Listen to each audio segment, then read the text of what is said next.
這次我來台灣只有3天多的時間，所以都是特種兵式的，盡可能去看更多的地方。雖然接觸到的只是冰山一角，但也算深度體驗了一把台北的日常。今天這個視頻，我想給大家介紹一些在台北我覺得很值得去的一些地方。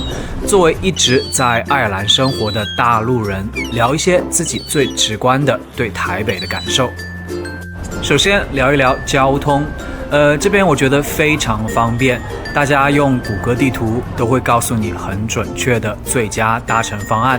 大家可以買一張悠遊卡或者一卡通，基礎卡的價格是100台幣，像我買的這個哆啦 A 夢的有點圖案設計的是150台幣，我還看到更花哨的是350台幣。我覺得很有紀念價值，而且也可以去超商當銀行卡使用買東西，很方便。加上使用年限為20年，所以下次來玩的時候還可以用。這邊捷運按里程計費，大概20台幣起跳，越遠越貴。公車分一段一段，基本一段以內票價是15台幣，2段就是跨區的，是30台幣。捷運和公車互相換乘，在1小時以內會有8台幣的折扣。還有這邊公車是需要招手才停，如果坐機場大巴如131路，記得備好零錢，因為車上不找。有一點很麻煩的是，我在全家充值悠遊卡的時候，被告知只能現金充值，而且作為非本地人，我們無法下載 APP 或者綁定電子錢包來直接刷公車或者對卡進行充值。我有嘗試下載悠遊付，它不單需要你台灣的手機號碼，還需要身份證號碼。這邊坐捷運的時候也沒有很繁瑣的安檢，在公車上還有給帶狗人士特意預留的區域，以及沒有人去搶博愛座，這都側面能看出這邊社會的相對和諧與信任。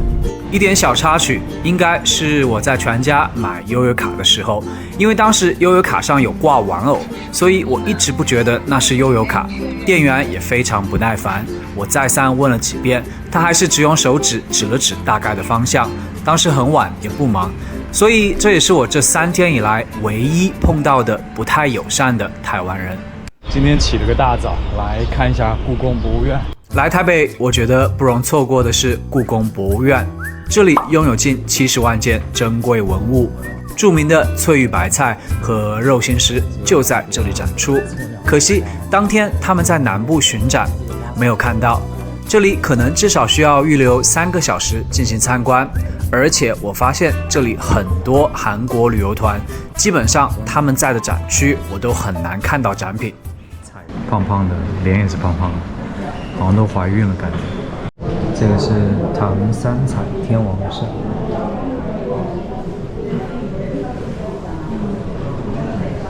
這個是唐三彩的馬球仕女圖，這個很漂亮，好精美。這個就是傳說中的北宋汝窯，青色的汝窯。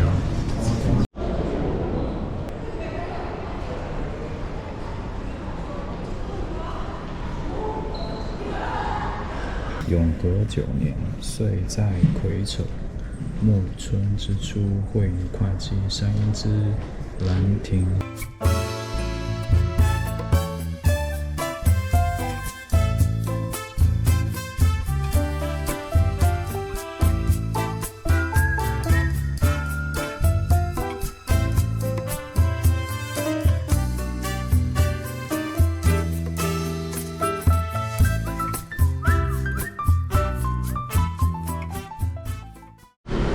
另外一個我覺得很酷的地方是剝皮寮，就稱艋舺。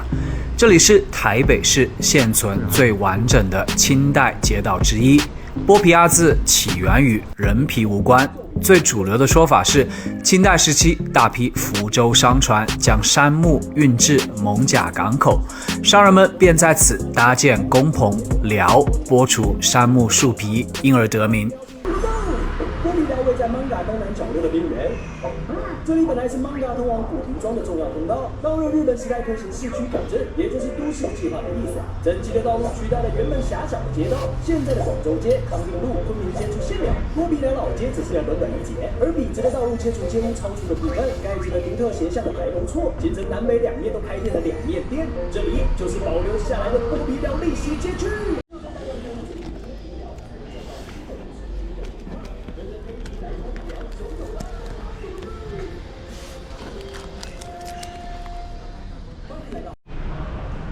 这边里面都非常的空置，不知道为什么，你看都是空的，全是空的，怎么这么空啊？怎么没有一些还原一些历史的这个遗迹？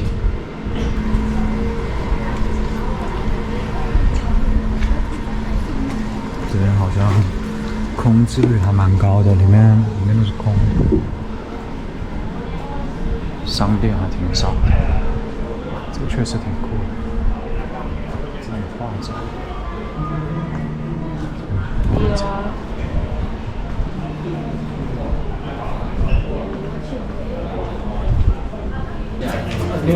這個廠房真的是很有那種懷舊的感覺，看到嗎？艋舺龍山寺就在剝皮寮旁邊。這裡始建於清乾隆3年1738年，也是台北最古老、名氣最盛的標誌性寺廟之一。假如說你在台北的時間只夠看一座廟，那一定就選龍山寺。細節做得很細，很精細。那個飛檐翹角那邊，這裡的一大特色在於佛、道、儒三教合一。全寺大大小小供奉了100多尊神佛，而且後殿還可以向文昌帝君求學業升遷，向媽祖求出行安全，向關聖帝君求財，和向月下老人求姻緣。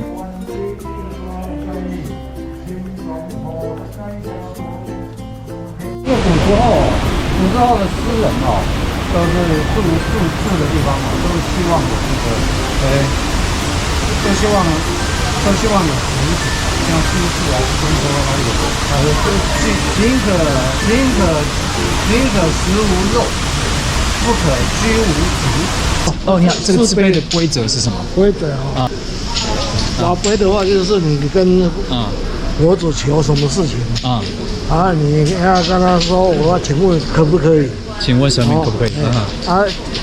第四就寶杯嘛杯的話這是孝杯，就是兩個凹的向上的是叫下杯。對啊，如果我是說一個上一個下的話，表示他答應。答應是什麼意思？答應你要求的事情，就是能夠成事情能成是這個意思嗎？還是沒有，跟那個是不是能求他？你因為你要他答應你的話，你就能抽籤。答應再抽籤一個上一個下就答應抽籤。對如果沒有的話，這是在笑，那兩個就是在生氣。表示這樣在生氣。如果說你要跟他講說，我有事要請求你，要請釋菩薩，是不是能給我一個指示？一個指示。這個就是同意。如果一上一下就同意。同意之後，你就來這邊抽一支籤。然後你記住號碼。再來跟他講說，是不是這一支？是的話，就給你搭硬杯。硬杯就是一個上一個下，還是一個上一個下如果是的話，就表示說你那個籤詩的號碼，你要到那邊籤詩筒，去抽那個籤詩那個詩單，它的解釋內容。在台北，我其實很震驚的是，這邊把中華傳統的廟宇文化保存得很好，真的是3步一小廟，5步一大廟。不管是在餐廳的門堂、超商的入口，這邊超市入口又有一個這個觀音菩薩，還有夜市的角落，你都經常能看到供奉的各種神佛，而且大家很虔誠，並不是有事的時候才去相求，而是已經融入到日常的一部分。由於我從小基本上很少接觸過廟宇文化，不懂左門進右門出這一說法，所以大家來記得要按這個順序。這個宮是華佗仙師，應該是拜健康。這邊是文昌帝君，我猜這個應該是拜學業方面。文昌子陽夫子，哦，子陽夫子是不是拜那個生育的？大哥，請問一下，這個華佗仙師是拜什麼的？是拜健康的。对，然後這個住院醫生啊，住院醫生，這個文昌是拜學生考試啊，然後那個呢？子陽夫子，那個我就生育是嗎？不是，那祝聖娘娘那邊。啊，祝聖娘娘好，謝謝。剝皮寮和龍山寺這一片也叫萬華地區，也是台北最早發展的區域。這裡屬於市井氣息很重的地方，你會看到一些街友、老舊茶室、流鶯和早年幫派歷史，這也正是萬華區獨特魅力的所在。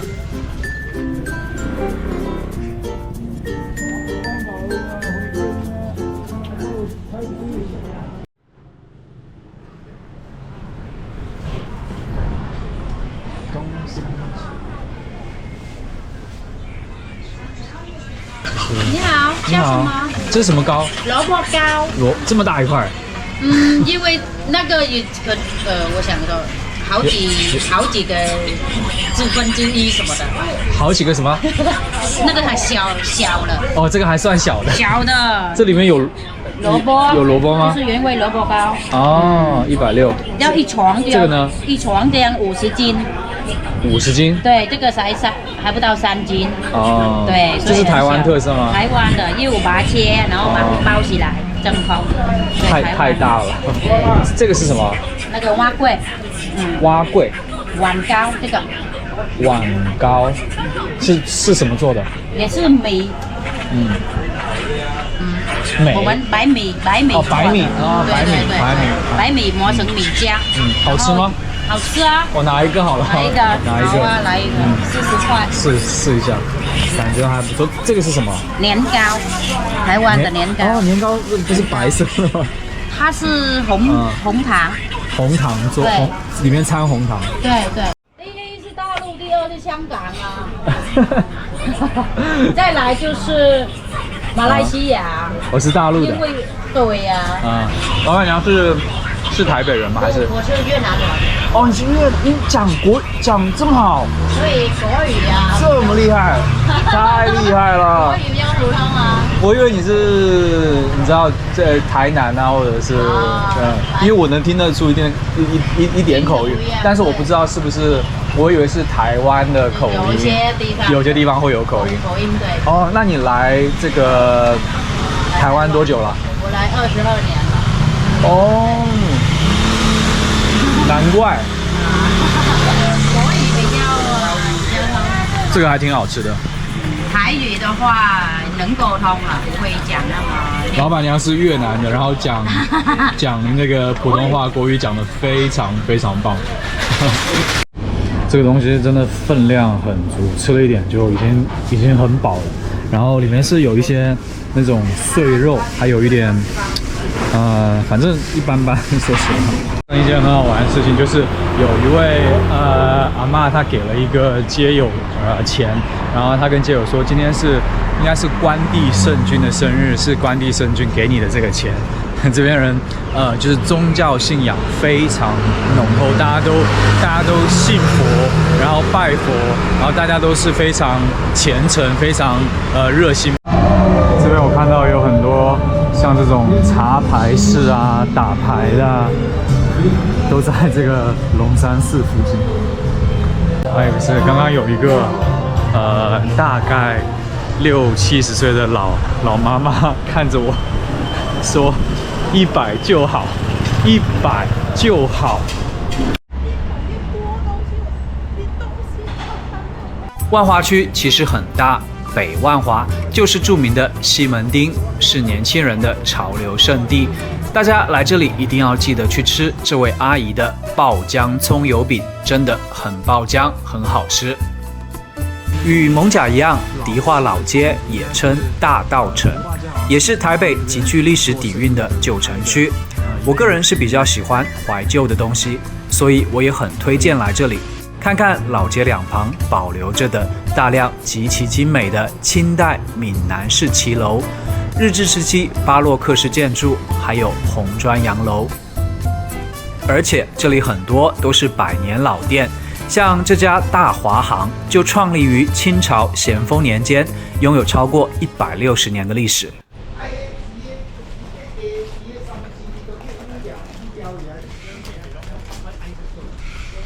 昨天呢，那位台灣大哥告訴我，在台灣現在也很難買到當地的茶葉，因為很多都是从內地進口過來再包裝，所以也是一言難盡。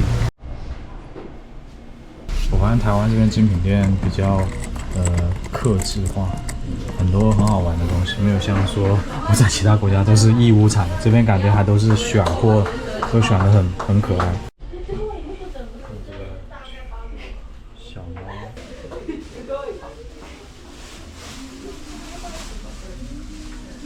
來台灣呢，發現這邊到處都能碰到廟啊，還有一些教會啊，好多。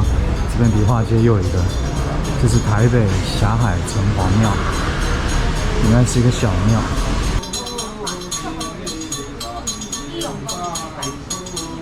然後又碰到了一個小廟，這個是台北北極府重建廟。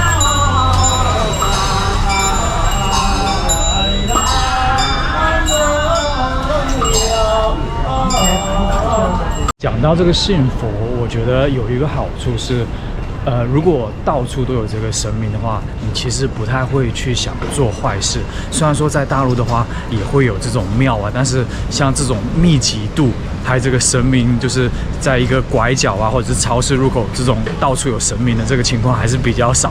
所以，怎麼講，也是一件好事，我覺得。松山文創園區也是一個非常有魅力的地方，位於台北最繁華的信義區。這裡的前身是建於日治時期1937年的松山菸草工廠，所以你能看到這種簡潔典雅的日式初現代主義建築。老工廠的中庭還有一個巴洛克式花園，在這寸土寸金的地方，能有一塊這樣的密林，實屬難得。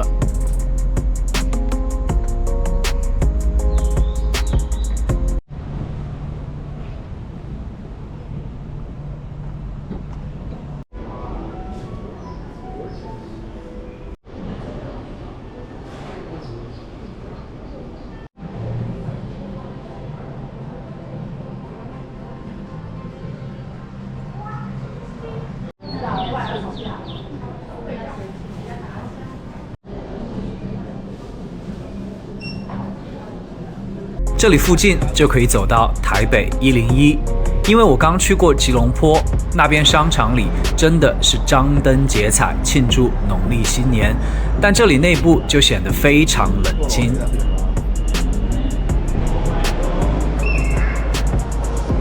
感覺非常冷清。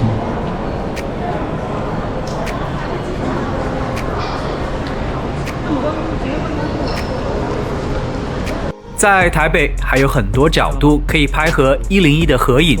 我去的是翠湖，一個小公園，是一個不錯的小憩的地方。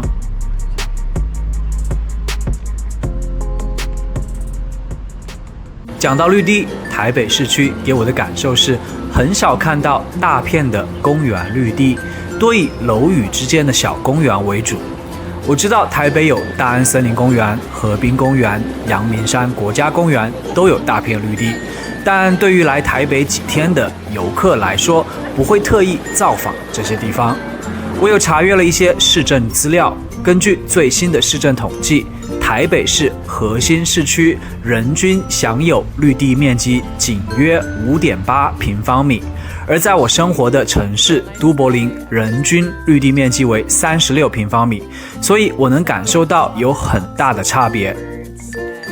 還有就是這裡人口密度也很高，資料顯示台北市區面積為271平方公里，常住人口約240萬，人口密度8900人每平方公里，所以待久了我會感到一些壓抑。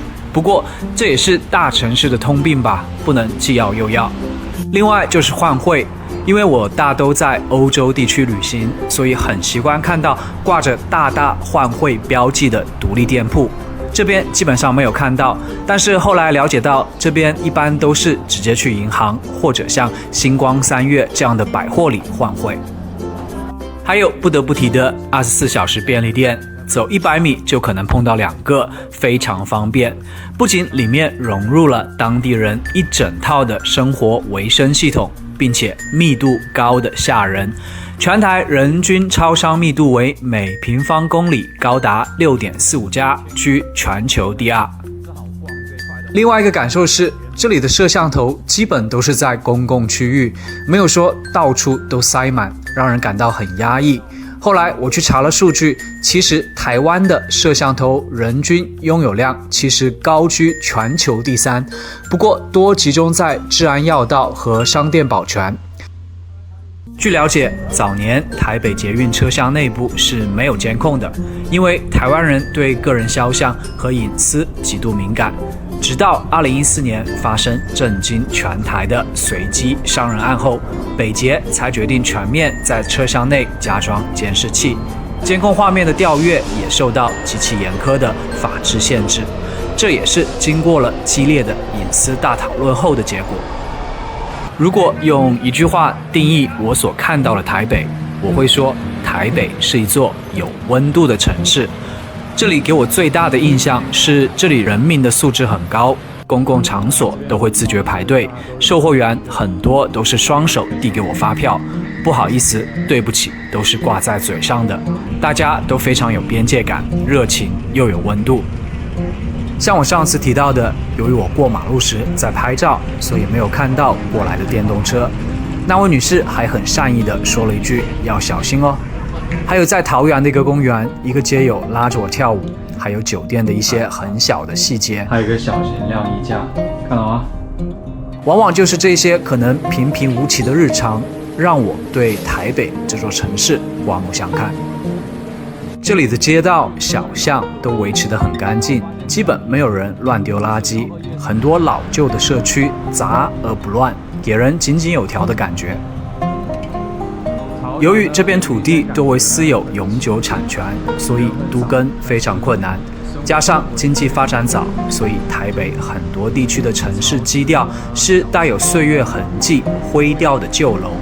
我個人覺得這種新老交替，反倒成就了一種獨特的敘事感，也更有歷史的韻味。這一次待的時間很短，希望下一次去台灣的其他地區走一走、看一看。感謝您的收看，下期見。